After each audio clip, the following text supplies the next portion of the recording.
जी सलाम के digital platform पर आपका इस्तकबाल है। मैं हूं आपके साथ सहबाली। मुंबई के वर्ली तट के करीब एक छोटे से टापू पर स्थित दुनिया भर में मशहूर हाजी अली दरगाह न केवल आस्था का केंद्र है बल्कि एक पर्यटन स्थल भी है।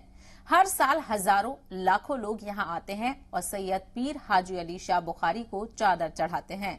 और अब इसी दरगाह पर दुनिया का सबसे ऊंचा झंडा लगाने की तैयारी की जा रही है, जिसके लिए हाजी अली दरगाह पर सबसे ऊंचा पोल बनाने की योजना बन रही है। महाराष्ट्र के उप मुख्यमंत्री देवेंद्र फडणवीस ने इस प्रोजेक्ट को मंजूरी दे दी है और मीडिया रिपोर्ट्स के मुताबिक दरगाह में फिलहाल मरम्मत का काम चल रहा है और पोल के उद्घाटन के लिए दरगाह की ओर से पीएम मोदी को निमंत्रण भेजा जाएगा।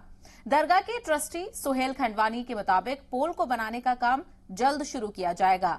खंडवानी ने बताया कि इसके लिए कई एजेंसीज की मदद ली जाएगी, क्योंकि चारों ओर से समुद्र से घिरी इस दरगाह के परिसर में दुनिया का सबसे लंबा झंडे का खंभा लगाने के लिए काफी रसद और सहयोगियों की जरूरत होगी। वहीं आपको बताते चलें कि वर्तमान में दुनिया का सबसे लंबा झंडा फहराने का खंभा इजिप्ट के काहिरा में है, जिसकी लंबाई 201 मीटर से भी ज्यादा है। और जब हिंदुस्तान में सबसे ऊंचा फ्लैग पोल बनेगा तो दुनिया इसे देखेगी। तो इसी तरह की और जानकारी वाली खबरों के लिए बने रहें जी सलाम के डिजिटल प्लेटफॉर्म के साथ।